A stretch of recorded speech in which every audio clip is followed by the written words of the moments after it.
Hello ಸ್ಪೆರೆಂಟ್ಸ್, welcome back to ಸ್ಪರ್ಧಾ lines. ನಮ್ಮ ಒಂದು ಕರೆಂಟ್ ಅಫೇರ್ಸ್ ನ ಕಂಟಿನ್ಯೂ ಮಾಡ್ತಾ ಹೋಗೋಣ. ಇವತ್ತು ಮಾರ್ಚ್ 30th ಮತ್ತೆ 31st ಸುದ್ದಿಲಿದ್ದಂತ ಕೆಲವೊಂದು ಇಂಪಾರ್ಟೆಂಟ್ ಆರ್ಟಿಕಲ್ ಗಳನ್ನ ತಗೊಂಡು ಡಿಸ್ಕಸ್ ಮಾಡ್ತಾ ಹೋಗೋಣ. ಮತ್ತೆ ಇನ್ನೊಂದು ವಿಚಾರ ಏನಂತಂದ್ರೆ, ಈಗ ಆಲ್ರೆಡಿ ನಮ್ದು ಏಪ್ರಿಲ್ ಮಂತ್ ನ ಕರೆಂಟ್ ಅಫೇರ್ಸ್ ಮ್ಯಾಗಝಿನ್ ಕನ್ನಡ ಮತ್ತೆ ಇಂಗ್ಲಿಷ್ ಎರಡರದ್ದು ರಿಲೀಸ್ ಆಗಿದೆ. ಎಲ್ಲಿ ಅಂತಂದ್ರೆ ನಮ್ಮಲ್ಲಿ ಆಲ್ರೆಡಿ ಈಗ ಕರೆಂಟ್ ಅಫೇರ್ಸ್ ಎಸೆನ್ಷಿಯಲ್ ಅಂತ ಹೇಳಿ ಪ್ರೋಗ್ರಾಮ್ ನ ಸ್ಟಾರ್ಟ್ ಮಾಡಿದ್ವಿ. ಸೊ ಅದರಲ್ಲಿ ಯಾರು ಎನ್ರೋಲ್ ಆಗಿದಾರಲ್ಲ, ಸೊ ಅವ್ರಿಗಿಂತ ರಿಲೀಸ್ ಮಾಡಿದೀವಿ. ಕನ್ನಡ ಮತ್ತೆ ಇಂಗ್ಲಿಷ್ ಎರಡರಲ್ಲೂ ಇದೆ. ಅದ್ರ ಜೊತೆಗೆ ಏನೊಂದು ಡೈಲಿ ಕರೆಂಟ್ ಅಫೇರ್ಸ್ ಅಪ್ಡೇಟ್ ನಾವು ಏನ್ ಕೊಡ್ತಾ ಇದೀವಿ, ಸೊ ಅದು ಕೂಡ ಅವ್ರಿಗೆ ರಿಲೀಸ್ ಆಗ್ತಾ ಇದೆ. ಜೊತೆಗೆ ಈಗ ಈ ವಾರದಿಂದ ಮೈನ್ಸ್ ಆರ್ಟಿಕಲ್ ಗಳು ಕೂಡ ಕೊಡ್ತಾ ಇದೀವಿ. ಸೊ ಏನೊಂದು ಮತ್ತೆ ಕ್ವಶನ್ ಪೇಪರ್ ಕೂಡ ಏನೊಂದು 100 ಕ್ವಶನ್ ಒಂದು ಮಂತ್ಲಿ ಕರೆಂಟ್ ಅಫೇರ್ಸ್ ಕ್ವಶನ್ಸ್ ಏನಿದೆಯಲ್ಲ, ಸೊ ಆ ಒಂದು ಕ್ವಶನ್ ಪೇಪರ್ ಕೂಡ ಈಗ ರಿಲೀಸ್ ಮಾಡ್ತಾ ಇದೀವಿ. ಸೊ ನೀವು ಅಲ್ಲಿ ಅದನ್ನ ಪಡ್ಕೋಬಹುದಾಗಿರುತ್ತೆ. ಯಾರಿಗಾದ್ರೂ ಇನ್ನೂ ಆ ಪ್ರೋಗ್ರಾಮ್ ಗೆ ಜಾಯ್ನ್ ಆಗ್ಬೇಕು ಅನ್ನೋ ಇಂಟ್ರೆಸ್ಟ್ ಇತ್ತು ಅಂತಂದ್ರೆ, ನಮ್ಮ ಒಂದು ಕರೆಂಟ್ ಅಫೇರ್ಸ್ ಎಸೆನ್ಷಿಯಲ್ ಪ್ರೋಗ್ರಾಮ್ ಬಗ್ಗೆ ನೀವು ನಮ್ಮ ಆಫೀಸ್ ನಂಬರ್ಗೆ ಕಾಲ್ ಮಾಡಿ ತಿಳ್ಕೋಬಹುದಾಗಿರುತ್ತೆ. ಸೊ ಇಂಟ್ರೆಸ್ಟ್ ಇರೋರು ಕಾಲ್ ಮಾಡಿ ತಿಳ್ಕೋಬೇಕಾಗುತ್ತೆ. ನೆಕ್ಸ್ಟ್ ಇನ್ನು ನಮ್ಮ ಒಂದು ಕರೆಂಟ್ ಅಫೇರ್ಸ್ ನ ಕಂಟಿನ್ಯೂ ಮಾಡ್ತೀವಿ ಅನ್ನೋದಾದ್ರೆ, ಇಲ್ಲಿ ಇವತ್ತೊಂದು ಒಂದು ಸೆಷನ್ ಏನೇ ಡಿಸ್ಕಸ್ ಮಾಡ್ತೀವಿ ನೋಡೋಣ ಅಂತಂದ್ರೆ, S R Y gene test ಇದನ್ನ ಈಗ ಕಂಪಲ್ಸರಿ ಮಾಡ್ತಾ ಇದೆ. ಯಾರು ಮಾಡ್ತಾ ಇರೋಂಥದ್ದು? ಇಂಟರ್ನ್ಯಾಷನಲ್ ಒಲಿಂಪಿಕ್ ಕಮಿಟಿ ಕಂಪಲ್ಸರಿ ಮಾಡ್ತಾ ಇದೆ. ಯಾರು ಒಂದು ಫಿಮೇಲ್ ಕಂಟೆಸ್ಟೆಂಟ್ ಗಳು ಪಾರ್ಟಿಸಿಪೇಟ್ ಮಾಡ್ಬೇಕಾಗತ್ತಲ್ಲ, ಸೊ ಅವ್ರುಗಳು ಕಂಪಲ್ಸರಿ ಆಗಿ ಈ ಒಂದು ಟೆಸ್ಟ್ ನ ತಗೋಬೇಕಾಗತ್ತೆ. ಇದೇನು ಇದನ್ನ ಡಿಸ್ಕಸ್ ಮಾಡ್ತಾ ಹೋಗೋಣ. ನೆಕ್ಸ್ಟ್ ಬಂದು ಅರ್ತ್ ಅವರ್, ಅಂದ್ರೆ ವರ್ಷದಲ್ಲಿ ಒಂದು ಗಂಟೆನ ನಾವು ಟರ್ನ್ ಆಫ್ ಮಾಡುವಂತದ್ದು. ಏನ ಲೈಟ್ಸ್ ಗಳನ್ನ, ಅನ್ವಾಂಟೆಡ್ ಲೈಟ್ಸ್ ಗಳೇನಿರುತ್ತೆ ಅಥವಾ ಅದನ್ನ ಪವರ್ ಯೂಸ್ ಮಾಡುವಂತ ಒಂದು ಇನ್ಸ್ಟ್ರೂಮೆಂಟ್ಸ್ ಗಳಿರ್ತವೆ, ಅದನ್ನ ಟರ್ನ್ ಆಫ್ ಮಾಡುವಂತದ್ದು. ಇದೇನಕ್ಕೆ ಇದನ್ನ ಡಿಸ್ಕಸ್ ಮಾಡ್ತಾ ಹೋಗೋಣ. ನಂತರ ಬಂದು solid waste management rule, very important rule ಇದು. ಸೊ ಸಾಕಷ್ಟು ಸಲ ಎಕ್ಸಾಮ್ಸ್ ಗಳು ಕೇಳ್ಬಿಟ್ಟಿದ್ದಾರೆ. ಸೊ ಈಗ 2026 ಒಂದು ಸಾಲಿಡ್ ವೇಸ್ಟ್ ಮ್ಯಾನೇಜ್ಮೆಂಟ್ ರೂಲ್ ಈಗ ರಿಲೀಸ್ ಆಗಿದೆ. ಸೊ ಹಾಗಾಗಿ ವೆರಿ ವೆರಿ ಇಂಪಾರ್ಟೆಂಟ್, ಇದನ್ನ ಡಿಸ್ಕಸ್ ಮಾಡ್ತಾ ಹೋಗೋಣ. ನಂತರ ಬಂದು ಗ್ರೇಟ್ ಇಂಡಿಯನ್ ಬಸ್ಟೆಡ್ ಏನಿದೆಯಲ್ಲ, ಹೆಬ್ಬಾಕ ಅಂತ ಏನ್ ಕರಿತೀವಿ, ಅದು ಸುಮಾರು 10 ವರ್ಷಗಳ ನಂತರ ಅದರ ಮರಿ ನಮ್ಗೀಗ run of Kutch, Gujarat run of Kutch ಅಲ್ಲಿ ನೋಡಕ್ ಸಿಕ್ಕಿದೆ. ಸೊ ಹಾಗಾಗಿ ಅದು ಹೇಗ್ ಸಿಕ್ಕಿದೆ, ಏನಿದ್ರ ಸ್ಪೆಷಾಲಿಟಿ, ಇದನ್ನ ಡಿಸ್ಕಸ್ ಮಾಡ್ತಾ ಹೋಗೋಣ. ನಂತರ ಬಂದು ಕೆಲವೊಂದು ಕರ್ನಾಟಕ ಸುದ್ದಿಗಳನ್ನ ಡಿಸ್ಕಸ್ ಮಾಡೋದಾದ್ರೆ, ಸಹಾಯ ಆಪ್, ಇದು ಒಂದು BBMP ಅವರು ಲಾಂಚ್ ಮಾಡಿದಂತ ಆಪ್ ಆಗಿರುತ್ತೆ. ಸಹಾಯ ಹೆಸರು ಹೇಳ್ತಾ ಇದೆ, ಗ್ರೀವೆನ್ಸ್ ಅಡ್ರೆಸಿಂಗ್ ಅಂತ ಆಪ್ಗಳು.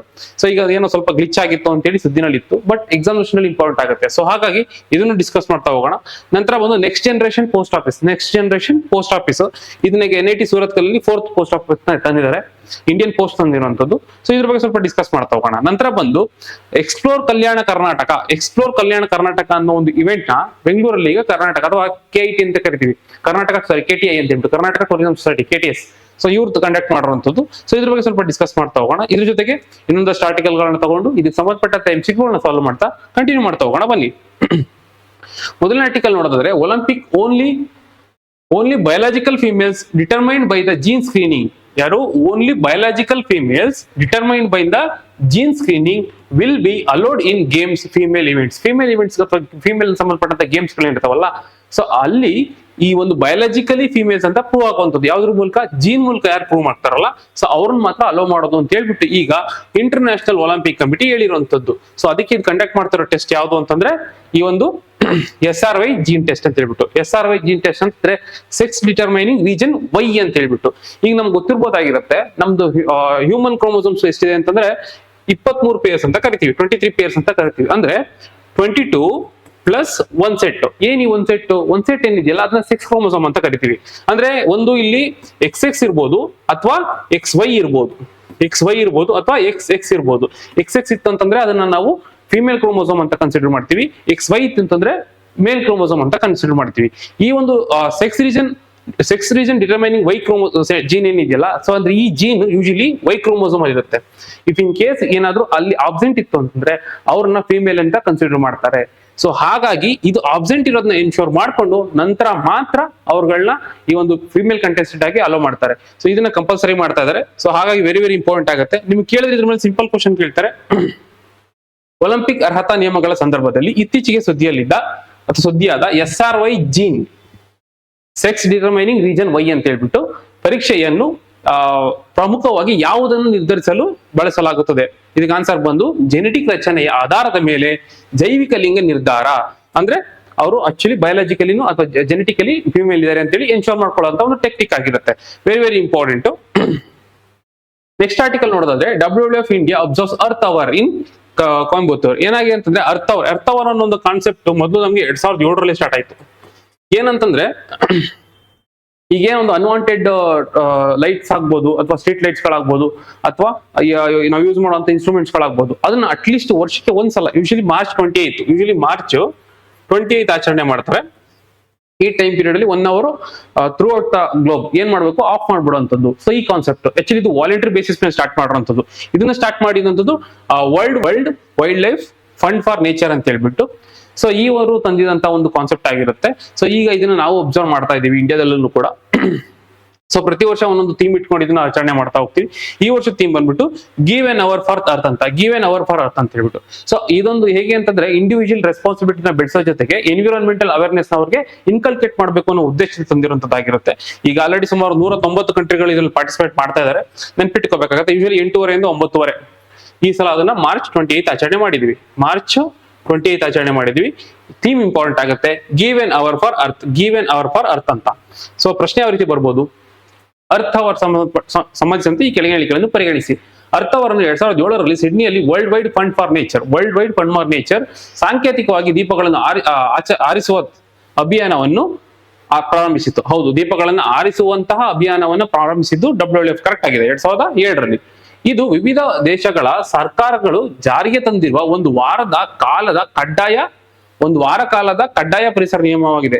ಫಸ್ಟ್ ಆಫ್ ಆಲ್ ಇದು ವಿವಿಧ ದೇಶಗಳ ತಂದಿರುವಂತದ್ದು ಅಲ್ಲ, ಜೊತೆಗೆ ಇದು ಒಂದು ವಾರನೂ ಆಚರಣೆ ಮಾಡಲ್ಲ, ಇದಕ್ಕೆ ಯಾವುದೇ ರೀತಿ ಕಂಪಲ್ಸರಿನೂ ಇಲ್ಲ. ಸೊ ಹಾಗಾಗಿ ಈ ಸ್ಟೇಟ್ಮೆಂಟ್ ತಪ್ಪಾಗುತ್ತೆ. ಆನ್ಸರ್ ಬಂದು 1 ಮಾತ್ರ ಸರಿಯಾಗಿರುವಂತದ್ದು. ಮುಂದಿನ ಆರ್ಟಿಕಲ್ ನೋಡೋದಾದ್ರೆ navigating India's waste management transition. So ಈಗೇನಾಗಿದೆ ಅಂತಂದ್ರೆ ಒಂದು ಹೊಸ ರೂಲ್ ತಂದಿದ್ದಾರೆ, ಸಾಲಿಡ್ ವೇಸ್ಟ್ ಮ್ಯಾನೇಜ್ಮೆಂಟ್ ರೂಲ್ 2016 ಏನಿತ್ತು. ಸೊ ಅದ್ರ ಬದಲಾಗಿ ಈಗ 2026 ತಂದಿರುವಂತದ್ದು.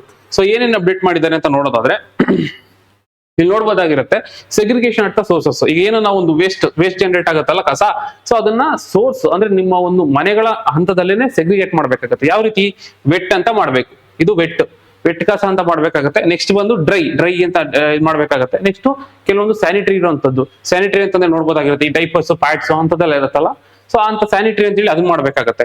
ಇನ್ನೊಂದು ಕೆಲವೊಂದು ಬರುತ್ತೆ, ಫಾರ್ ಎಕ್ಸಾಂಪಲ್ ಗ್ಲಾಸ್ ಇರುತ್ತೆ ಅಥವಾ ಮೆಡಿಸಿನ್ ಇರುತ್ತೆ. ಸೊ ಇದನ್ನೆಲ್ಲ ಸಪರೇಟ್ ಅಂತ ಹೇಳ್ಬಿಟ್ಟು ಅಥವಾ ಸ್ಪೆಷಲ್ ಅಂತ ಹೇಳ್ಬಿಟ್ಟು ಸ್ಪೆಷಲ್ ಕೇರ್ ಅಂತ ಹೇಳಿ ಮಾಡ್ಬೇಕಾಗತ್ತೆ. ಒಟ್ಟು 4 ರೀತಿ ಮಾಡ್ತೀವಿ, ವೆಟ್, ಡ್ರೈ, ಸ್ಯಾನಿಟರಿ, ಸ್ಪೆಷಲ್. ನೆನ್ಪಿಟ್ಕೋಬೇಕಾಗತ್ತೆ. ಈ ರೀತಿಯಾದಂತ ಒಂದು 4 ಸೆಗ್ರಿಗೇಷನ್ ಮಾಡ್ಬೇಕು ಅಂತ ಹೇಳ್ತಾ ಇದ್ದೆ. ಈಗ ಯಾವುದು ಹೊಸದಾಗಿ ಬಂದಂತ ಸಾಲಿಡ್ ವೇಸ್ಟ್ ಮ್ಯಾನೇಜ್ಮೆಂಟ್ ರೂಲ್ 2026. ಓಕೆನಾ. ನೆಕ್ಸ್ಟ್ ಇನ್ನೊಂದು ವೆರಿ ಇಂಪಾರ್ಟೆಂಟ್ ಕಾನ್ಸೆಪ್ಟ್ ಅಂದಿರುವಂತದ್ದು ಏನಂತಂದ್ರೆ, ಈಗ ವೇಸ್ಟ್ ಜನರೇಟರ್ ಇದ್ದೇ ಇರ್ತಾರೆ, ಬಟ್ ಕೆಲವೊಂದು ಎಲ್ರಿಗೂ ಒಂದೇ ರೂಲ್ಸ್ ಗಳು ಬರೋಕ್ಕಾಗಲ್ಲ. ಫಾರ್ ಎಕ್ಸಾಂಪಲ್ ಈಗ ದೊಡ್ಡ ಮಾಲ್ಗಳು ಇರ್ತಾರೆ ಅಥವಾ ದೊಡ್ಡ ಸಂಸ್ಥೆಗಳು ಇರ್ತವೆ. ಸೊ ಅವ್ರಗಳಿಗೆ ಏನ್ ಮಾಡ್ತಾ ಇದಾರೆ ಅಂದ್ರೆ ಬಲ್ಕ್ ವೇಸ್ಟ್ ಜನರೇಟರ್ ಅಂತ ಕರೆಯಕ್ಕೆ ಶುರು ಮಾಡಿದ್ದಾರೆ. ಬಲ್ಕ್ ವೇಸ್ಟ್ ಜನರೇಟರ್ ಅಂದ್ರೆ ಯಾರು ದಿನಕ್ಕೆ 100 kg ಹೆಚ್ಚಿಗೆ ವೇಸ್ಟ್ ನ ಜನರೇಟ್ ಮಾಡ್ತಾರೋ, ಅಥವಾ ಯಾರು 40,000 ಲೀಟರ್ಗಿಂತ ಹೆಚ್ಚಿಗೆ ಬಳಸ್ಕೊಳಕ್ ಶುರು ಮಾಡಿದಾರೋ, ಅದ್ರ ಜೊತೆಗೆ ಯಾವುದೋ ಒಂದು 20 ಸ್ಕ್ವೇರ್ ಕಿಲೋಮೀಟರ್ ಏರಿಯಾದಲ್ಲಿ ಇರುವಂತಹ ಒಂದು ಸಂಸ್ಥೆ ಕಸಾನ ಜನರೇಟ್ ಮಾಡ್ತಾ ಇದೆಯೋ, ಸೊ ಅವ್ರಗಳನ್ನ ಬಲ್ಕ್ ವೇಸ್ಟ್ ಜನರೇಟರ್ ಅಂತ ಹೇಳಿ ಡಿಸೈಡ್ ಮಾಡ್ತಾ ಇದ್ದಾರೆ. ಸೊ ಅವ್ರಿಗೆ ಒಂದು ರೂಲ್ಸ್ ತರ್ತಾರೆ. ಈಗೇನಂದ್ರೆ ಎಕ್ಸ್ಟೆಂಡೆಡ್ ಪ್ರೊಡ್ಯೂಸ್ ರೆಸ್ಪಾನ್ಸಿಬಿಲಿಟಿ ಅಂದ್ರೆ ಜವಾಬ್ದಾರಿನ ಯಾರು ಕಸ ಪ್ರೊಡ್ಯೂಸ್ ಮಾಡ್ತಾರಲ್ಲ, ಸೊ ಅವ್ರಿಗೆ ಹಾಕುವಂತದ್ದು. ಸೊ ಅವ್ರಿಗೆ ಅವ್ರದೇ ಒಂದು ಜವಾಬ್ದಾರಿ. ಯಾಕಂತಂದ್ರೆ ನೆಕ್ಸ್ಟ್ ಪೊಲ್ಯೂಟರ್ ಪೇ ಪ್ರಿನ್ಸಿಪಲ್ ಅಂತ ಬರುತ್ತೆ, ಪೊಲ್ಯೂಟರ್ ಪೇ ಪ್ರಿನ್ಸಿಪಲ್ ಅಂತ.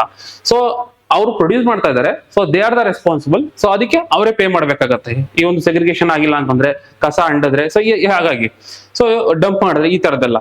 ಸೊ ಹಾಗಾಗಿ ಇದನ್ನ ಅವ್ರಿಗೆ ಎಸ್ಟಿಮೇಟ್ ಮಾಡ್ತಾರೆ. ಅಂದ್ರೆ extended bulk waste generator responsibility, ಆ ಒಂದು ರೆಸ್ಪಾನ್ಸಿಬಿಲಿಟಿ ಇದೆಯಲ್ಲ, ಸೊ ಈ ಒಂದು ಬಲ್ಕ್ ವೇಸ್ಟ್ ಜನರೇಟರ್ ಯಾರಿದಾರಲ್ಲ, ಸೊ ಅವ್ರಿಗೆ ಕೊಡ್ತಾರೆ. ಸೊ ಅವ್ರ ಏನ್ ಮಾಡ್ಬೇಕಾಗತ್ತೆ, ಈಗೇನು vet waste, dry waste, sanitary ಅಥವಾ ಸ್ಪೆಷಲ್ ಕೇರ್ ಅಂತ ಏನ್ ಮಾಡ್ತಾ ಇದೀವಿ ಮನೆಗಳ ಹಂತದಲ್ಲಿ, ಸೊ ಅದನ್ನ ಅವ್ರು ಅಲ್ಲೂ ಮಾಡ್ಬೇಕಾಗತ್ತೆ. ಅದ್ರ ಜೊತೆಗೆ ಅವರು ಆ ವೆಟ್ ವೇಸ್ಟ್ ಏನಿರುತ್ತಲ್ಲ ಅದನ್ನ ಆನ್ ಸೈಟ್ ಪ್ರೋಸೆಸ್ ಮಾಡ್ಬೇಕಾಗತ್ತೆ. ಜೊತೆಗೆ ಇಫ್ ಇನ್ ಕೇಸ್ ಏನಾದ್ರು ಡ್ರೈ ಇತ್ತು ಅಂತ ಅನ್ಕೊಳ್ಳೋಣ, ಡ್ರೈ ಇತ್ತು ಅಂತಂದಾಗ ಅದನ್ನ ಏನ್ ಮಾಡ್ಬೇಕಂತಂದ್ರೆ ರಿಸೈಕ್ಲಿಂಗ್, ಮ್ಯಾಂಡೇಟರಿ ರೀಸೈಕ್ಲಿಂಗ್ ಫೆಸಿಲಿಟೀಸ್ ಏನ ಇದ್ರೆ ಅದನ್ನ ನೋಡ್ಬೇಕಾಗತ್ತೆ. ಜೊತೆಗೆ ಈ ಒಂದು ಸರ್ಟಿಫಿಕೇಟ್ ತಗೋಬೇಕಾಗತ್ತೆ. ಅವರೊಂದು ರೆಸ್ಪಾನ್ಸಿಬಿಲಿಟಿನ ಪ್ರಾಪರ್ ಆಗಿ ಮಾಡ್ತಾ ಇದಾರೆ ಅಂತ ಹೇಳ್ಬಿಟ್ಟು ಸರ್ಟಿಫಿಕೇಟ್ ತಗೋಬೇಕಾಗತ್ತೆ. ಸೇಫ್ ಡಿಸ್ಪೋಸಲ್ ಮಾಡ್ಬೇಕಾಗತ್ತೆ. ಇಫ್ ಇನ್ ಕೇಸ್ ಏನಾದ್ರು ಯಾವ್ದು ಮಾಡಿಲ್ಲ ಅಂತಂದ್ರೆ ಪೊಲ್ಯೂಟರ್ ಪೇ ಪ್ರಿನ್ಸಿಪಲ್ ಪ್ರಕಾರ ಅವ್ರಿಗೆ ಫೈನ್ ಹಾಕ್ತಾರೆ. ಸೊ ನೆನ್ಪಿಟ್ಕೋಬೇಕಾಗತ್ತೆ. ಮತ್ತೆ ಕೆಲವೊಂದು ಡಂಪಿಂಗ್ ರೂಲ್ಸ್ ಗಳನ್ನ ಚೇಂಜ್ ಮಾಡಿದ್ದಾರೆ 2026 ಒಂದು ರೂಲ್ಸ್ ಅಲ್ಲಿ. ಎಲ್ಲಾದ್ರಲ್ಲೇ ತಂದು ಎಲ್ಲಾನು ಡಂಪ್ ಮಾಡಕ್ ಆಗಲ್ಲ. ಯಾವ್ದು ಇನರ್ಟ್ ಇರುತ್ತೆ, ಯಾವ್ದು ನಾನ್ ರೀಸೈಕ್ಲ್ ಇರುತ್ತೆ, ರೀಸೈಕ್ಲ್ ಮಾಡಕ್ ಆಗೋದೇ ಇಲ್ಲ, ಇನರ್ಟ್ ಇದೆ. ಸೊ ಅಂತದನ್ನ ಮಾತ್ರ ಡಂಪ್ ಮಾಡ್ಬೇಕಾಗತ್ತೆ. ಮತ್ತೆ ಇನ್ನೊಂದು ಕೆಲವೊಂದು ಇಂಡಸ್ಟ್ರಿಗಳು ಇರ್ತಾರೆ, ಅವುಗಳು ಏನೊಂದು ಕಸ ಇರುತ್ತೆ, ಸೊ ಅದರಿಂದನೇ ಒಂದಷ್ಟು ಫ್ಯೂಯಲ್ ಗಳನ್ನ ಜನರೇಟ್ ಮಾಡುತ್ತೆ. ಅದಕ್ಕೆ ರೆಫ್ಯೂಸ್ ಡಿರೈವ್ಡ್ ಫ್ಯೂಯಲ್ ಅಂತ ಕರೀತಾರೆ. ರೆಫ್ಯೂಸ್ ಡಿರೈವ್ಡ್ ಫ್ಯೂಯಲ್ಸ್ ಅಂತ ಹೇಳ್ಬಿಟ್ಟು ಆ ಒಂದು ಫ್ಯೂಯಲ್ಸ್ ಗಳನ್ನ ಮ್ಯಾಂಡೇಟರಿ ಆಗಿ ಇಂಡಸ್ಟ್ರಿಗಳು ಯೂಸ್ ಮಾಡ್ಬೇಕಾಗತ್ತೆ. ಸೊ ಇದು ಕೂಡ ಈ ಒಂದು 2026 ರೂಲ್ಸ್ ಗಳಲ್ಲಿ ಇರುವಂತದ್ದು. ಸೊ ಇಷ್ಟೆಲ್ಲ ವೆರಿ ಇಂಪಾರ್ಟೆಂಟ್ ಆಗುತ್ತೆ. ಆಮೇಲೆ ಇನ್ನೊಂದು, ಈಗ ಒಂದು ರೂಲ್ಸ್ ಏನಿದೆಯಲ್ಲ, ಸೊ ಆ ರೂಲ್ಗಳು ಡಿಜಿಟಲ್ ಒಂದು ಪ್ಲಾಟ್ಫಾರ್ಮ್ ಗಳನ್ನ ಪ್ರಮೋಟ್ ಮಾಡ್ತಾ ಇದೆ. ಡಿಜಿಟಲ್ ಪ್ಲಾಟ್ಫಾರ್ಮ್ಗಳು ಈಗೇನೊಂದು CPCB ಏನಿದೆ, ಅಥವಾ ನಮ್ಮ ಸ್ಟೇಟ್ ಬೋರ್ಡ್ಗಳೇನಿದೆ, ಸೊ ಅವುಗಳು ಒಂದು ಡಿಜಿಟಲ್ ಮೂಲಕ ಕಸ ವಿಲೇವಾರಿ ಹೇಗಾಗ್ತಾ ಇದೆ, ಸೆಗ್ರಿಗೇಷನ್ ಹೇಗಾಗ್ತಾ ಇದೆ, ಅಥವಾ ಅದನ್ನ ಪ್ರೋಸೆಸ್ ಹೇಗೆ ಮಾಡ್ತಾ ಇದೆ ಅದನ್ನ ಟ್ರ್ಯಾಕ್ ಮಾಡಬೇಕಾಗುತ್ತೆ ಅಂತೇಳಿ ಈ ರೂಲ್ ಸಜೆಸ್ಟ್ ಮಾಡುತ್ತೆ. ಈ ರೂಲ್ ನ ತಂದಿರುವಂತದ್ದು ಎನ್ವಿರಾನ್ಮೆಂಟ್ ಪ್ರೊಟೆಕ್ಷನ್ ಆಕ್ಟ್ 1986 ಅಂಡರ್ಲಿ. Very very important. Environment act 1986 under ತಂದಿರುವಂತದ್ದು. ಸೊ ಇಷ್ಟೆಲ್ಲ ಇಂಪಾರ್ಟೆಂಟ್, ಎಲ್ಲ ಪಾಯಿಂಟ್ಸ್ ಗಳು ಯಾವ್ದು ಬೇಕಾದ್ರೂ ಸ್ಟೇಟ್ ಪ್ರೊಪಲ್ಸ್ ಅಲ್ಲಿ ಬರ್ಬೋದಾಗಿರುತ್ತೆ. ಸೊ ಪ್ರಶ್ನೆ ಯಾವ ರೀತಿ ಬರುತ್ತೆ, ಘನತ್ಯಾಜ್ಯ ನಿರ್ವಹಣೆ ನಿಯಮಗಳು 2026ಕ್ಕೆ ಸಂಬಂಧಿಸಿದಂತೆ ಈ ಕೆಳಗಿನ ಯಾವ ಹೇಳಿಕೆಗಳು ತಪ್ಪಾಗಿದೆ ಅಂತ ಕೇಳಿದ್ದಾರೆ. ಹಸಿರು ಕಸವನ್ನು ಸ್ಥಳೀಯವಾಗಿ ಸಂಸ್ಕರಿಸಬೇಕು, ಲೋಕಲಿ ಇಮಿಡಿಯೇಟ್ಲಿ ಅದನ್ನು ಪ್ರೊಸೆಸ್ ಮಾಡಬೇಕು, ಇದು ಸ್ಟೇಟ್ಮೆಂಟ್ ಸರಿಯಾಗಿದೆ. ಒಣ ಕಸವನ್ನು ವಸ್ತು ಮರು ಪಡೆಯುವಿಕೆ ಸೌಲಭ್ಯಗಳಿಗೆ ಕಳುಹಿಸಲಾಗುತ್ತದೆ. ಏನೊಂದು ಮ್ಯಾಂಡೇಟರಿ ರಿಸೈಕ್ಲಿಂಗ್ ಫೆಸಿಲಿಟೀಸ್ ಏನಿರುತ್ತಲ್ಲ ಅದು ಒಣ ಕಸಗಳಿಗೆ ಕಂಪಲ್ಸರಿಯಾಗಿ ಮಾಡಲೇಬೇಕು. ಸೊ ಹಾಗಾಗಿ ಈ ಸ್ಟೇಟ್ಮೆಂಟ್ ಕೂಡ ಸರಿಯಾಗಿದೆ.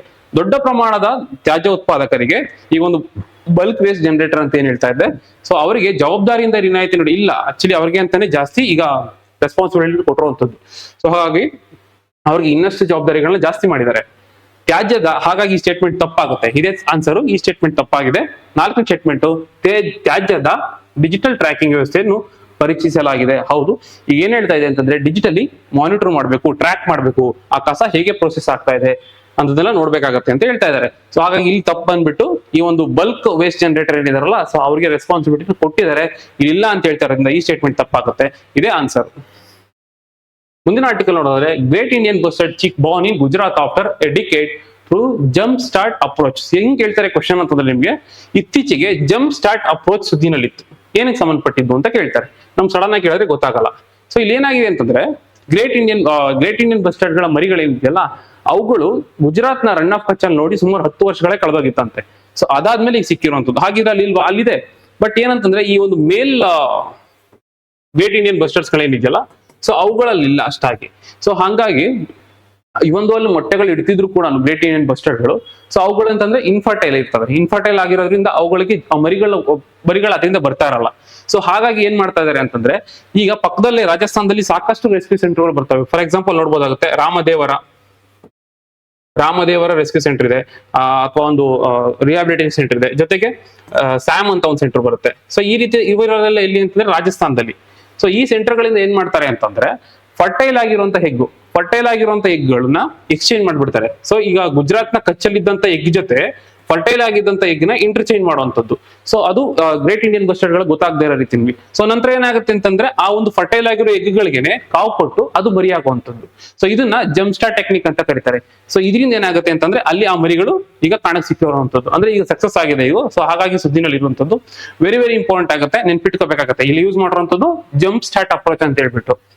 ಇನ್ನ ಗ್ರೇಟ್ ಇಂಡಿಯನ್ ಬಸ್ಟರ್ ಬಗ್ಗೆ ನೋಡ್ಬೇಕು ಅಂತಂದ್ರೆ ಇದ್ರ ಹ್ಯಾಬಿಟೇಷನ್ ಬಂದು ವೆರಿ ಇಂಪಾರ್ಟೆಂಟ್. ಇದು ಯೂಶಲಿ ನೋಡುವಂಥದ್ದು ಎಲ್ಲಿ ನಮ್ಗೆ ಸಿಗುವಂತದ್ದು ನಮ್ಮ ಈ ಒಂದು ನಾರ್ತ್ ವೆಸ್ಟ್ ಪಾರ್ಟ್, ಭಾರತದ ನಾರ್ತ್ ವೆಸ್ಟ್ ಪಾರ್ಟ್, ಈಗ ಪಂಜಾಬ್, ಗುಜರಾತ್, ಹರಿಯಾಣ, ರಾಜಸ್ಥಾನದ ಸ್ಟೇಟ್ ಬರ್ಡ್ ಇದು, ಮತ್ತೆ ಪಕ್ಕದಲ್ಲಿರುವಂತಹ ಪಾಕಿಸ್ತಾನ, ಇಲ್ಲಿ ನೋಡೋಕೆ ಸಿಗುವಂಥದ್ದು. ಇವನ್ ಕರ್ನಾಟಕದಲ್ಲಿ ಸಿಗುತ್ತೆ, ಅಂದ್ರೆ ಮರುಭೂಮಿಗಳು ಎಲ್ಲಿರುತ್ತಲ್ಲ ಸೊ ಅಲ್ಲಿ ನೋಡೋಕೆ ಸಿಗುವಂಥದ್ದು. One of the heaviest flying bird ಅಂತಾನೆ ಹೇಳ್ತಾರೆ ಇದನ್ನ, one of the heaviest flying bird ಅಂತ ಹೇಳ್ತಾರೆ. ಆಲ್ರೆಡಿ ಇದೇ ಸ್ಟೇಟ್ಮೆಂಟ್ ಕೇಳಿದ್ದು KSL ಕೂಡ. ನೆಕ್ಸ್ಟ್ ಇದರ ಒಂದು ಕನ್ಸರ್ವೇಷನ್ ಸ್ಟೇಟಸ್ ನೋಡ್ತೀವಿ ಅನ್ನೋದಾದ್ರೆ ಇದು IUCN ಅಂತ ಬಂದಾಗ ಕ್ರಿಟಿಕಲಿ ಎಂಡೇಂಜರ್ಡ್ ಇದೆ, ಸೈಟ್ಸ್ ಮತ್ತೆ CMS ಅಂತಂದ್ರೆ ಕನ್ಸರ್ವೇಷನ್ ಆಫ್ ಮೈಗ್ರೇಟರಿ ಸ್ಪೀಶೀಸ್ ಅಂತ ಕರಿತೀವಿ. ಅಂದ್ರೆ ಪಾಕಿಸ್ತಾನ ಈ ಕಡೆ ಜಾಗಗಳಲ್ಲಿ ಇರೋದ್ರಿಂದ ಸೊ ಹಾಗಾಗಿ ಅದನ್ನ ಕನ್ಸರ್ವ್ ಮಾಡೋದಕ್ಕೆ ಒಂದು ಕನ್ವೆನ್ಷನ್ ಬೇಕಾಗುತ್ತೆ ಇಂಟರ್ನ್ಯಾಷನಲಿ. ಸೊ ಹಾಗಾಗಿ ಎರಡರಲ್ಲೂ ಅಪೆಂಡಿಕ್ಸ್ ಹೈಯೆಸ್ಟ್ ಪ್ರೊಟೆಕ್ಷನ್ ಕೊಡಬೇಕು ಅಂತ ಸೇರಿಸಿರುವಂತದ್ದು. ವೈಲ್ಡ್ ಲೈಫ್ ಪ್ರೊಟೆಕ್ಷನ್ ಆಕ್ಟ್ ಅಲ್ಲಿ ಇಂಡಿಯಾದಲ್ಲಿ ಕೂಡ ಶೆಡ್ಯೂಲ್ ಅಲ್ಲಿ ಹಾಕಿದ್ವಿ. ಈ ಒಂದು ಪ್ರೋಸೆಸ್ ಏನಾಯ್ತಲ್ಲ, ಒಂದು ಜಂಪ್ ಸ್ಟಾರ್ಟ್ ಪ್ರೋಸೆಸ್ ಇಂದ ಇದನ್ನ ಕನ್ಸರ್ವ್ ಮಾಡಿದ್ವಿ. ಮತ್ತೆ ಇಲ್ಲಿ ಮರಿಗಳು ಕಾಣಕ್ ಸಿಗ್ತಾ ಇದೆ ರನ್ ಆಫ್ ಕಚ್. ಇದು ಒಂದು ಪ್ರಾಜೆಕ್ಟ್ ಗಿಬ್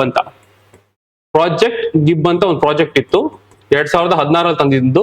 ಅದರ ಒಂದು ಭಾಗನೇ ಆಗಿರುತ್ತೆ, ಪ್ರಾಜೆಕ್ಟ್ ಗಿಬ್ ನ ಭಾಗ ಆಗಿರುತ್ತೆ. ಸೊ ಪ್ರಶ್ನೆ ಯಾವ ರೀತಿ ಬರ್ಬೋದು, ಗ್ರೇಟ್ ಇಂಡಿಯನ್ ಬಸ್ಟರ್ಡ್ ಕುರಿತು ಕೆಳಗಿನ ಹೇಳಿಕೆಗಳನ್ನು ಪರಿಗಣಿಸಿ. ಇದು ಪ್ರಮುಖವಾಗಿ ರಾಜಸ್ಥಾನದ ತಾರ್ ಮರುಭೂಮಿಯಲ್ಲಿ ಕಂಡು ಬರುತ್ತದೆ. ಹೌದು, ಪ್ರಮುಖವಾಗಿ ನೋಡಕ್ ಸಿಗುವಂತದ್ದು. ಮತ್ತೆ ರಾಜಸ್ಥಾನದ ಸ್ಟೇಟ್ ಬರ್ಡ್ ಕೂಡ ಹೌದು. ಈ ಸ್ಟೇಟ್ಮೆಂಟ್ ಸರಿಯಾಗಿದೆ. ಇದನ್ನು IUCN ಕೆಂಪು ಪಟ್ಟಿಯಲ್ಲಿ ಲೀಸ್ಟ್ ಕನ್ಸರ್ನ್ ವರ್ಗಕ್ಕೆ ಸೇರಿಸಲಾಗಿದೆ. ಇದು ಲೀಸ್ಟ್ ಕನ್ಸರ್ನ್ ಅಲ್ಲ, ಬದಲಿಗೆ ಕ್ರಿಟಿಕಲಿ ಎಂಡೇಂಜರ್ಡ್ ಆಗಿದೆ. ಸೊ ಹಾಗಾಗಿ ಈ ಸ್ಟೇಟ್ಮೆಂಟ್ ತಪ್ಪಾಗುತ್ತೆ. ಆನ್ಸರ್ ಬಂದು ಒಂದು ಮಾತ್ರ ಆಗಿದೆ. ಮುಂದಿನ ಆರ್ಟಿಕಲ್ ನೋಡಿದ್ರೆ government to bolster Kalyana Karnataka as tourist hub. ಏನಾಗಿದೆ ಅಂತಂದ್ರೆ ಎಕ್ಸ್ಪ್ಲೋರ್ ಕಲ್ಯಾಣ ಕರ್ನಾಟಕ ಅಂತ ಹೇಳ್ಬಿಟ್ಟು ಒಂದು ಪ್ರೋಗ್ರಾಮ್ ಲಾಂಚ್ ಮಾಡಿರುವಂತದ್ದು. ಯಾರು ಮಾಡಿರುವಂತದ್ದು, ಕರ್ನಾಟಕ ಟೂರಿಸಂ ಸೊಸೈಟಿ ಅವರು ಒಂದು ಪ್ರೋಗ್ರಾಮ್ ಲಾಂಚ್ ಮಾಡಿದ್ದಾರೆ, ಎಕ್ಸ್ಪ್ಲೋರ್ ಕಲ್ಯಾಣ ಕರ್ನಾಟಕ. ಏನಾಗಿದೆ ಅಂತಂದ್ರೆ ಕಲ್ಯಾಣ ಕರ್ನಾಟಕದಲ್ಲಿ ಕೆಲವೊಂದು tourist ಪ್ಲೇಸ್ಗಳಿದೆ. For example Gol Gumbaz ಆಗ್ಬೋದು, ಹಂಪಿ ಆಗ್ಬೋದು. ಇದೇ ಒಂದು ಟ್ರೆಡಿಷನಲ್ ಪ್ಲೇಸಸ್ ಅಲ್ಲದೆ ಕೆಲವೊಂದು ವಿಸಿಟ್ ಮಾಡದೇ ಇರುವಂತದ್ದು ಅನ್ಟ್ಯಾಪ್ ಲೊಕೇಶನ್ ಅಂತ ಹೇಳ್ತೀವಿ. ಸೊ ಅಂತ ಲೊಕೇಶನ್ ಗಳಿಗೆ ಅದನ್ನ ಎಕ್ಸ್ಪ್ಲೋರ್ ಮಾಡಬೇಕು, ಅಲ್ಲಿ ಟೂರಿಸಂ ನ ಪ್ರಮೋಟ್ ಮಾಡಬೇಕು ಅಂತ ಹೇಳ್ಬಿಟ್ಟು ಕರ್ನಾಟಕ ಟೂರಿಸಂ ಸೊಸೈಟಿ ಏನ್ ಮಾಡಿದೆ ಅಂತಂದ್ರೆ ಒಂದು ಇವೆಂಟ್ ಆರ್ಗನೈಸ್ ಮಾಡಿದೆ. ಇದು ಬೆಂಗಳೂರಲ್ಲಿ ಮಾಡಿದ್ದು. ಸೊ ಇದ್ರ ಉದ್ದೇಶ ಅಂತ ಕೇಳ್ತಾರೆ, ಇದರ ಉದ್ದೇಶ ಒಂದು ಈಗ ಯಾವ್ದೊಂದು ಅನ್ಎಕ್ಸ್ಪ್ಲೋರ್ಡ್ ಪ್ಲೇಸಸ್ ಇರುತ್ತಲ್ಲ ಕಲ್ಯಾಣ ಕರ್ನಾಟಕ ರೀಜನ್ ಅಲ್ಲಿ, ಸೊ ಅದಕ್ಕೆ ಅಲ್ಲಿ ಟೂರಿಸಂ ನ ಪ್ರಮೋಟ್ ಮಾಡೋದು ಇದರ ಉದ್ದೇಶ ಆಗಿರುತ್ತೆ. Very very important. ಈಗ ಫಾರ್ ಎಕ್ಸಾಂಪಲ್ ನೋಡಬಹುದು, ಯೂಶಲಿ ಬೆಂಗಳೂರು, ಮೈಸೂರು, ಹಂಪಿ ಅನ್ನುವಂಥದ್ದು ನಾವು ಯೂಶಲಿ ಟೂರಿಸ್ಟ್ ಸ್ಪಾಟ್ ಗಳಂತ ನೋಡುವಂತದ್ದಾಗುತ್ತೆ ಕರ್ನಾಟಕದಲ್ಲಿ. ಅದಲ್ಲದೆ ಬಿದರ್ ಫೋರ್ಟ್ ಆಗ್ಬೋದು, ಬಾಮನಿ ಟಾಮ್ಸ್ ಆಗ್ಬೋದು, ಮತ್ತೆ ಕಲಬುರ್ಗಿ ಫೋರ್ಟ್ ಆಗ್ಬೋದು, ಜಮಾ ಮಸೀದಿ ಆಗ್ಬೋದು, ಗುರುನಾನಕ್ ಜಿರಾ ಸಾಬ್ ಆಗ್ಬೋದು, ಮತ್ತೆ ಜಿರಾ ಸಾಹಿಬ್ ಆಗ್ಬೋದು, ನರಸಿಂಹ ಜಿರಾ ಆಗ್ಬೋದು, ಶರಣ ಬಸವೇಶ್ವರ ಟೆಂಪಲ್ ಆಗ್ಬೋದು. ಹೀಗೆ ಸಾಕಷ್ಟು ಟೆಂಪಲ್ಗಳು ಅಥವಾ ಪ್ಲೇಸಸ್ಗಳು ಏನಂತಂದ್ರೆ ಟೂರಿಸಂಗೆ ಪ್ರಮೋಟ್ ಮಾಡೋದಕ್ಕೆ ಅದಷ್ಟು ಎಕ್ಸ್ಪೋಜರ್ ಸಿಕ್ಕಿರೋದಿಲ್ಲ. ಸೊ ಹಾಗಾಗಿ ಅದನ್ನ ಪ್ರಮೋಟ್ ಮಾಡ್ಬೇಕು ಅನ್ನೋದು ಈ ಒಂದು ಉದ್ದೇಶ ಆಗಿರುತ್ತೆ. ಮತ್ತೆ ನೀವು ಇಲ್ಲಿ ಅಬ್ಸರ್ವ್ ಮಾಡೋದು ಏನಂತಂದ್ರೆ ನೋಡಿ, ಇದೆಲ್ಲ ಕಲ್ಚರಲ್ ಸೈಟ್ ಗಳಾಗಿದೆ ಅಥವಾ ಹಿಸ್ಟಾರಿಕಲ್ ಸೈಟ್ಸ್ ಗಳಾಗಿದೆ, ಇದೊಂದು ಸ್ಪಿರಿಚುವಲ್ ಸೈಟ್ಸ್ ಗಳಾಗಿದೆ. ಇದೇ ರೀತಿಯಲ್ಲಿ ಮತ್ತೆ ಈ ಒಂದು ಎನ್ವಿರಾನ್ಮೆಂಟಲ್ ಸಿಗ್ನಿಫಿಕೆನ್ಸ್ ಇರುವಂತಹ ಸೈಟ್ಸ್ ಗಳು ಇರ್ಬೋದು. ಸೊ ಓವರ್ ಆಲ್ ಆಗಿ ಎಲ್ಲಾನು ಪ್ರಮೋಟ್ ಮಾಡಬೇಕು ಅನ್ನೋದು ಈ ಕರ್ನಾಟಕ ಟೂರಿಸಂ ಸೊಸೈಟಿ ಏನಿದೆಯಲ್ಲ, ಸೊ ಅದರ ಒಂದು ಉದ್ದೇಶ ಆಗಿರುವಂತದ್ದು. ಈ ಕರ್ನಾಟಕ ಟೂರಿಸಂ ಸೊಸೈಟಿ ಏನಿದೆ ಇದೊಂದು ನಾನ್ ಪ್ರಾಫಿಟ್ ಆರ್ಗನೈಸೇಷನ್ 2019 ಎಸ್ಟಾಬ್ಲಿಷ್ ಮಾಡಿರ್ತಾರೆ. ಇವ್ರ ಉದ್ದೇಶ ಏನಂತಂದ್ರೆ ಕರ್ನಾಟಕದಲ್ಲಿ ಟೂರಿಸಂ ನ ಪ್ರಮೋಟ್ ಮಾಡೋದಕ್ಕೋಸ್ಕರ ಬಿಸ್ನೆಸ್ ಪರ್ಸನ್ ಗಳಾಗ್ಬೋದು ಅಥವಾ ಟೂರಿಸಂ ಸಂಬಂಧಪಟ್ಟಂತಹ ಕೆಲವೊಂದು ಗೌರ್ಮೆಂಟ್ ಏಜೆನ್ಸಿಗಳಾಗ್ಬೋದು ಅಥವಾ ಬೇರೆ ಪಾರ್ಟಿಗಳಾಗ್ಬೋದು, ಇಂಡಸ್ಟ್ರಿಯಲಿಸ್ಟ್ ಗಳಾಗ್ಬೋದು, ಸೊ ಬಿಸ್ನೆಸ್ ಮ್ಯಾನ್ ಗಳಾಗ್ಬೋದು, ಇವ್ರನ್ನೆಲ್ಲ ಒಟ್ಟಿಗೆ ಸೇರಿಸಿ ಟೂರಿಸಂ ನ ಪ್ರಮೋಟ್ ಮಾಡಬೇಕು ಅನ್ನೋದು ಇದರ ಉದ್ದೇಶ ಆಗಿರುತ್ತೆ. ನೆನ್ಪಿಟ್ಕೋಬೇಕಾಗತ್ತೆ ಇದ್ರ ಉದ್ದೇಶ ಏನು, ಯಾರು ತಂದಿರುವಂತದ್ದು ಅಥವಾ ನೋಡಲ್ಲಿ ಯಾರು ಅಂತ ಕೇಳ್ತಾರೆ. ಪ್ರಶ್ನೆ ಯಾವ ರೀತಿ ಬರುತ್ತೆ, ಎಕ್ಸ್ಪ್ಲೋರ್ ಕಲ್ಯಾಣ ಕರ್ನಾಟಕ ಅಭಿಯಾನವು ಕರ್ನಾಟಕದ ಪ್ರವಾಸೋದ್ಯಮ ಸೊಸೈಟಿ, ಕೇಂದ್ರ ಪ್ರವಾಸೋದ್ಯಮ ಸಚಿವಾಲಯ ಮತ್ತು ರಾಜ್ಯ ಪ್ರವಾಸೋದ್ಯಮ ಇಲಾಖೆ ಸಹಾಯದೊಂದಿಗೆ ನಡೆಯುತ್ತಿದೆ. ಹೌದು, ಕರ್ನಾಟಕ ಟೂರಿಸಂ ಸೊಸೈಟಿ ತಂದಿರುವಂತದ್ದು, ಅದಕ್ಕೆ ಹೆಲ್ಪ್ ಮಾಡ್ತಾ ಇರುವಂತದ್ದು ಯೂನಿಯನ್ ಟೂರಿಸಂ ಮಿನಿಸ್ಟ್ರಿ ಆಗ್ಬೋದು, ಮತ್ತೆ ರಾಜ್ಯ ಪ್ರವಾಸೋದ್ಯಮ ಇಲಾಖೆ, ಒಂದು ಸ್ಟೇಟ್ ಟೂರಿಸಂ ಡಿಪಾರ್ಟ್ಮೆಂಟ್ ಇದೆ ಅವರಾಗ್ಬೋದು. ಸೊ ಇವ್ರು ಕೂಡ ಅದು ಸಹಾಯ ಮಾಡ್ತಾ ಇದ್ದಾರೆ. ಈ ಅಭಿಯಾನದ ಉದ್ದೇಶವು ಕರ್ನಾಟಕದಲ್ಲಿ ಕೇವಲ ಧಾರ್ಮಿಕ ಪ್ರವಾಸೋದ್ಯಮವನ್ನು ಮಾತ್ರ ಉತ್ತೇಜಿಸುವುದು. ಧಾರ್ಮಿಕ ಅಂತಲ್ಲ, ಅಲ್ಲಿ ಯಾವ್ದಾದ್ರು ಒಂದು ಎಕಲಾಜಿಕಲ್ ಸಿಗ್ನಿಫಿಕೆನ್ಸ್ ಇರುವಂತಹ ಟೂರಿಸಂ ಗಳಾಗ್ಬೋದು ಅಥವಾ ಕಲ್ಚರಲ್ ಟೂರಿಸಂ ಆಗ್ಬೋದು, ಎಲ್ಲಾ ರೀತಿನಲ್ಲೂ ಆಗುತ್ತೆ. ಬರೀ ರಿಲಿಜಿಯಸ್ ಪರ್ಪಸ್ಗೆ ಅಂತ ಮಾಡ್ತಾ ಇಲ್ಲ. ಸೊ ಹಾಗಾಗಿ ಈ ಸ್ಟೇಟ್ಮೆಂಟ್ ತಪ್ಪಾಗುತ್ತೆ. ಆನ್ಸರ್ ಬಂದು ಒಂದು ಮಾತ್ರ ಸರಿಯಾಗಿದೆ. ಮುಂದಿನ ಆರ್ಟಿಕಲ್ ನೋಡೋದಾದ್ರೆ India post to inaugurate coastal Karnataka first. Coastal ಕರ್ನಾಟಕಕ್ಕೆ ಮೊದಲು coastal Karnataka first new generation post office at NIT Surathkal. NIT Surathkal ಏನಿದೆಯಲ್ಲ, NIT ಸೂರತ್ಕಲ್ ಅಲ್ಲಿ ನ್ಯೂ ಜನರೇಷನ್ ಪೋಸ್ಟ್ ಆಫೀಸ್ ಅಂತ ತರ್ತಾ ಇದ್ದಾರೆ. ಯಾರು ತಂತಾರಂತದ್ದು, ಇಂಡಿಯಾ ಪೋಸ್ಟ್ ತರ್ತಾರಂತದ್ದು. ಅಂದ್ರೆ ಕೋಸ್ಟಲ್ ಕರ್ನಾಟಕಕ್ಕೆ ಮೊದಲು, ಬಟ್ ಇದಕ್ಕಿಂತ ಮುಂಚೆ ಕರ್ನಾಟಕದಲ್ಲಿ ಆಲ್ರೆಡಿ 3 ಇದೆ. ಫಾರ್ ಎಕ್ಸಾಂಪಲ್ JAMT, ಮತ್ತೆ university of agriculture science Raichur, Acharya institute Bengaluru. So ಇಲ್ಲಿ ಆಲ್ರೆಡಿ ಇಲ್ಲಿದ್ದು ಈಗ ಏನ್ ಮಾಡಿದ್ದಾರೆ ಅಂತಂದ್ರೆ NIT ಸೂರತ್ಕಲ್ ತರ್ತಾ ಇದ್ದಾರೆ. NIT ಸೂರತ್ಕಲ್ ಅಂದ್ರೆ ಕೋಸ್ಟಲ್ಗೆ ಫಸ್ಟ್ ಆಗುತ್ತೆ, ಕರ್ನಾಟಕಕ್ಕೆ ಥರ್ಡ್ ಆಗುತ್ತೆ. ಇಲ್ಲಿ ಒಂದು ನ್ಯೂ ಜನರೇಷನ್ ಪೋಸ್ಟ್ ಆಫೀಸ್ ತರ್ತಾ ಇದ್ದಾರೆ. ಏನಿದು ನ್ಯೂ ಜನರೇಷನ್ ಪೋಸ್ಟ್ ಆಫೀಸ್ ಅಂದ್ರೆ, ಈಗ ಪೋಸ್ಟ್ ಆಫೀಸ್ ಅಂತಂದ್ರೆ ನಮ್ ತಲೆಗೆ ಬರುವಂತದ್ದು ಏನು, ಲೆಟರ್ ಗಳನ್ನ ಹ್ಯಾಂಡಲ್ ಮಾಡುವಂಥದ್ದು, ಪಾರ್ಸಲ್ ಗಳನ್ನ ಹ್ಯಾಂಡಲ್ ಮಾಡುವಂಥದ್ದು, ಹೌದಲ್ವಾ? ಬಟ್ ಇಲ್ಲಿ ಏನಂತಂದ್ರೆ ಕೆಲವೊಂದು ಬೇರೆ ಬೇರೆ ಫೀಚರ್ಸ್ ಗಳು ಆಡ್ ಆಗಿರುತ್ತೆ. ಹೆಂಗಾಗಿರುತ್ತೆ ಅಂತಂದ್ರೆ ಮಲ್ಟಿ ಸರ್ವಿಸ್ ಹಬ್ ಆಗ್ಬಿಡುತ್ತೆ ಇಡೀ ಪೋಸ್ಟ್ ಆಫೀಸ್. ಫಾರ್ ಎಕ್ಸಾಂಪಲ್ ನೋಡ್ಬೋದು, ಒಂದು ಡಿಜಿಟಲ್ ಟಚ್ ಕೊಡ್ತಾರೆ. ಹೇಗೆ ವೈಫೈ ಕೊಡುವಂಥದ್ದು, ಲೈಬ್ರರಿ ಫೆಸಿಲಿಟೀಸ್ ಕೊಡುವಂಥದ್ದಾಗ್ಬೋದು, ಆಮೇಲೆ ರಿಲ್ಯಾಕ್ಸಿಂಗ್ ಮಾಡೋದಕ್ಕೆ ರಿಲ್ಯಾಕ್ಸಿಂಗ್ ಲಾಬಿ ಕೊಡುವಂಥದ್ದಾಗ್ಬೋದು, ಜೊತೆಗೆ ಗೇಮ್ ಝೋನ್ ಗಳನ್ನ ಕೊಡುವಂಥದ್ದಾಗ್ಬೋದು. ಅಂದ್ರೆ ಯೂತ್ ಗಳನ್ನ ಫೋಕಸ್ಡ್ ಆಗಿ ಇಟ್ಕೊಂಡು ಈ ಪೋಸ್ಟ್ ಆಫೀಸ್ ಗಳನ್ನ ಡಿಸೈನ್ ಮಾಡ್ತಾ ಇದ್ದಾರೆ. ಅಷ್ಟೇ ಅಲ್ಲ, ಫಾರ್ ಎಕ್ಸಾಂಪಲ್ ನಾನು ಹೇಳಿದೆ ಮಲ್ಟಿ ಸರ್ವಿಸ್ ಅಂತಂದ್ರೆ, ಮಲ್ಟಿ ಸರ್ವಿಸ್ ಅಂತಂದ್ರೆ ಕೇವಲ ಪೋಸ್ಟ್ ಸರ್ವಿಸ್ ಅಷ್ಟೇ ಅಲ್ಲ, ಬರೀ ಪೋಸ್ಟ್ ಅಷ್ಟೇ ಅಲ್ಲ, ಪಾರ್ಸಲ್ ಅಷ್ಟೇ ಅಲ್ಲ, ಬದಲಿಗೆ ಕೆಲವೊಂದು ಸೇವಿಂಗ್ಸ್ ಅಕೌಂಟ್ ಗಳಿಗೆ ಪ್ರಾವಿಷನ್ಸ್ ಕೊಡುವಂತದ್ದಾಗ್ಬೋದು. ಆಮೇಲೆ ಇನ್ಸೂರೆನ್ಸ್ ವಿಚಾರಗಳಿಗೆ ಇನ್ಸೂರೆನ್ಸ್ ಸ್ಪೆಷಾಲಿಟಿ ಕೊಡುವಂತದ್ದಾಗ್ಬೋದು, ಅಂದ್ರೆ ಪ್ರಾವಿಷನ್ಸ್ ಗಳನ್ನ ಕೊಡುವಂತದ್ದಾಗ್ಬೋದು. ಸೊ ಈ ಕೆಲಸಗಳೆಲ್ಲ ಮಾಡ್ತಾ ಇದೆ. ಸೊ ಹಾಗಾಗಿ ನ್ಯೂ ಜನರೇಷನ್ ಪೋಸ್ಟ್ ಆಫೀಸ್ ಇತ್ತೀಚೆಗೆ ಕೋಸ್ಟಲ್ ಕರ್ನಾಟಕ ಅಂತ ಬಂದಾಗ NIT ಸೂರತ್ಕಲ್ ಆಗಿರುವಂತದ್ದು ನೆನ್ಪಿಟ್ಕೋಬೇಕಾಗತ್ತೆ. ಪ್ರಶ್ನೆ ಯಾವ ರೀತಿ ಬರ್ಬೋದು, NGen ಅಥವಾ ನ್ಯೂ ಜನರೇಷನ್ ಅಂಚೆ ಕಚೇರಿಗಳಿಗೆ ಸಂಬಂಧಿಸಿದಂತೆ ಕೆಳಗಿನಗಳನ್ನು ಪರಿಗಣಿಸಿ. ಕರಾವಳಿ ಕರ್ನಾಟಕದ ಮೊದಲ ಜನರೇಷನ್ ಅಂಚೆ ಕಚೇರಿ ಕರಾವಳಿ ಕರ್ನಾಟಕದಲ್ಲೇ ಕೇಳ್ತಾ ಇದ್ದಾರೆ. ಸೂರತ್ಕಲ್ನ NIT ಸೂರತ್ಕಲ್ನಲ್ಲಿ ಆವರಣದಲ್ಲಿ ಉದ್ಘಾಟಿಸಲಾಯಿತು. ಇದು ಕರೆಕ್ಟ್ ಆಗಿದೆ. ನೆಕ್ಸ್ಟ್ ಜನರೇಷನ್ ಕಚೇರಿಗಳು ಕೇವಲ ಡಿಜಿಟಲ್ ಹಣಕಾಸು ಸೇವೆಗಳನ್ನು ಮಾತ್ರ ಒದಗಿಸುತ್ತೆ. ಅಷ್ಟೇ ಅಂತಲ್ಲ, ಡಿಜಿಟಲ್ ಹಣಕಾಸು ಸೇವೆ ಅಂತಲ್ಲ, ಪಾರ್ಸಲ್ ಆಗ್ಬೋದು, ಲೆಟರ್ಸ್ ಆಗ್ಬೋದು, ಡಿಜಿಟಲ್ ಸರ್ವಿಸಸ್ ಆಗ್ಬೋದು, ಫಿನಾನ್ಷಿಯಲ್ ಸರ್ವಿಸಸ್ ಆಗ್ಬೋದು, ಆಮೇಲೆ ಕೆಲವೊಂದು ಈಗ ಏನ್ ಟ್ರೆಡಿಷನಲ್ ವೇನಲ್ಲಿ ರೀತಿದೆ ಅದು ಆಗ್ಬೋದು. ಸೊ ಹಾಗಾಗಿ ಎಲ್ಲಾ ರೀತಿನಲ್ಲೂ ಇದೆ, ಈ ಸ್ಟೇಟ್ಮೆಂಟ್ ತಪ್ಪಾಗುತ್ತೆ. ಈ ಅಂಚೆ ಕಚೇರಿಗಳು ಆಧುನಿಕ ಸೌಲಭ್ಯಗಳೊಂದಿಗೆ ಅಂಚೆ ಕೇಂದ್ರಗಳನ್ನು ಬಹು ಕ್ರಿಯಾತ್ಮಕ ಸೇವಾ ಕೇಂದ್ರಗಳಾಗಿ ಪರಿವರ್ತಿಸ. ನೋಡಿ, ಕಾಂಟ್ರಾಕ್ಟರಿ ಸ್ಟೇಟ್ಮೆಂಟ್ ಇಲ್ಲಿ ಕ್ಲಿಯರ್ ಆಗಿ ಹೇಳ್ತಾ ಇದೆ, ಬಹು ಕ್ರಿಯಾತ್ಮಕ ಸೇವಾ ಕೇಂದ್ರಗಳು ಅಂತ ಹೇಳ್ತಾ ಇದೆ, ಇಲ್ಲಿ ಕೇವಲ ಡಿಜಿಟಲ್ ಹಣಕಾಸು ಅಂತ ಹೇಳ್ತಾ ಇದೆ. ಸೊ ಇದು ತಪ್ಪಾಗುತ್ತೆ, ಈ ಸ್ಟೇಟ್ಮೆಂಟ್ ಸರಿಯಾಗುತ್ತೆ. ಆನ್ಸರ್ ಬಂದು 1 ಮತ್ತು 3 ಮಾತ್ರ ಸರಿಯಾಗಿದೆ. ಮುಂದಿನ ಆರ್ಟಿಕಲ್ ನೋಡೋದಾದ್ರೆ ಸಹಾಯ ಆಪ್ ಗ್ಲಿಚಸ್. ಏನಾಗಿದೆ ಅಂತಂದ್ರೆ ಸಹಾಯ ಆಪ್ ಏನಿದೆಯಲ್ಲ, ಸಹಾಯ ಆಪ್ ಸ್ವಲ್ಪ ಟೆಕ್ನಿಕಲ್ ಗ್ಲಿಚ್ ನ ಫೇಸ್ ಮಾಡ್ತಾ ಇದೆ ಅಂತೆ. ಏನಿದೆ ಸಹಾಯ ಆಪ್? ಸಹಾಯ ಆಪ್ ಅನ್ನುವಂಥದ್ದು BBMP ರಿಲೀಸ್ ಮಾಡುವಂತ ಆಪ್ ಇದು. BBMP ಅವರು ರಿಲೀಸ್ ಮಾಡೋದಂತ ಆಪ್ ಆಗಿರುತ್ತೆ.